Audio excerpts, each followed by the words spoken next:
Seria absolutamente dispensável e desnecessário dizer que eu não fico feliz quando discordo do professor Marco Antônio Villa, em razão da grande admiração que eu e todo o Brasil tem hoje por esse mestre que a Jovem Pan trouxe aqui num momento lindo da história desta emissora de rádio, onde eu estou há mais de meio século. Mas, quando entra na área do direito, que é a minha área, eu sou obrigado a reproduzir os ensinamentos que recebi na querida Faculdade de Direito do Largo de São Francisco. E minha matéria toda, durante estes 50 anos, eu sou formado em 65, sempre foi o direito penal, direito criminal. Não me agrada sempre o Supremo Tribunal Federal, não. Tive várias vezes desgostos com o nosso Areópago Supremo. Por exemplo, quando havia o crime de sedução no Brasil e se matava esse crime, quer dizer, o jovenzinho seduzia a menina virgem menor de 18 anos, e isso é crime, era previsto no Código Penal. A política criminal permitia que ele se casando com ela não houvesse o crime. Mas às vezes acontecia, principalmente no mundo moderno, antigamente não, porque o código é de 43, 42. Mas no mundo moderno, às vezes, nesse período do inquérito ou da ação penal, a menina deixava o seu parceiro de lado e se apaixonava por outrem. E se casava com essa terceira pessoa.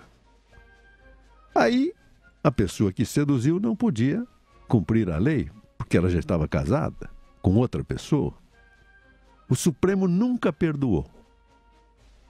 Mandava o menino para a cadeia.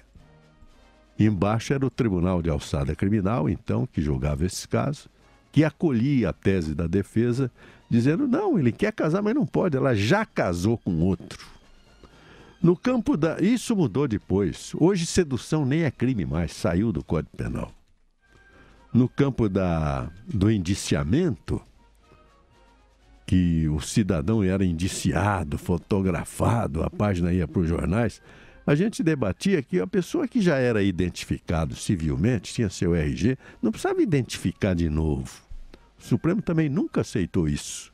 Hoje é um preceito da Constituição.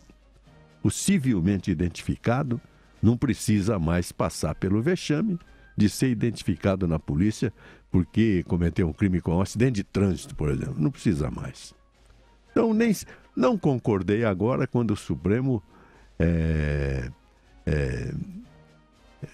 diminuiu o conceito do inciso 57 do artigo 5º da Constituição, que diz que ninguém será considerado culpado até o trânsito em julgado da sentença penal condenatória. É o que está na Constituição. O Supremo entende que antes do trânsito em julgado, mas desde que haja uma sentença de segundo grau, a pessoa já pode ir para a cadeia. Isso contra o texto literal do inciso 57 do artigo 5º da Constituição, que está em debate agora na questão da preventiva. Toda a celeuma que está posta na imprensa nessa decisão da segunda turma do Supremo, por 3-2, de soltar o senhor José Dirceu, é apenas em razão à manutenção de José Dirceu como prisão preventiva, que é regulada pelo artigo 312 do Código de Processo Penal, que diz que a pessoa preventiva pode ser decretada para a garantia da ordem pública, ou da ordem econômica, ou para a conveniência da instrução criminal, ou para assegurar a aplicação da pena. Eu sempre dou os exemplos. Conveniência da instrução criminal, porque o sujeito é poderoso, vai comprar um perito, tentar comprar uma testemunha, ou tem poder sobre uma testemunha, então prende para que ele não interfira na instrução criminal. Mas no caso, a instrução criminal da primeira instância já terminou, tanto que há sentença. Onde é que está a divergência aqui do Supremo Tribunal Federal? É que 2 ministros entenderam que José Dirceu deveria ser mantido na prisão preventiva. São as decisões do ministro Fachin e do Celso de Mello, porque ele ainda apresenta um risco para a ordem pública. Esse conceito de ordem pública é bem abstrato. 3 ministros entenderam que não: Gilmar Mendes, Ricardo Lewandowski e Dias Toffoli. Não há risco para a ordem pública e nem para assegurar a aplicação da pena ou por conveniência da instrução criminal. Esse é o debate, exclusivamente técnico. A questão da ordem pública tem larga dimensão de interpretação por todos os doutrinadores brasileiros. Cada um tem uma opinião. Pollinger, por exemplo, diz que a ordem pública é a tradução do sentimento da nação. O que é isso? Não é nada, é algo abstrato. Greco Filho diz que está intrínseca na sentença jurídica de um Estado soberano. Também abstratamente falou. Mas eu quero destacar aqui, porque está na rede social e foi compilado por um ilustre professor de direito penal, Eduardo Luiz Gobetti, um ensinamento de Celso de Mello, que votou contra a soltura do Zé Dirceu. Está escrito aqui: Celso de Mello, ministro do Supremo Federal, pontua que a prisão preventiva, que não deve ser confundida com a prisão penal, pois não objetiva infligir punição àquele que sofre a sua decretação, mas sim atuar em benefício da atividade estatal desenvolvida no processo penal, não pode ser decretada com base no estado de comoção social e de eventual indignação popular. É a palavra do senhor Celso de Mello. O certo é que realmente a sociedade brasileira se colocou contra a soltura do Zé Dirceu.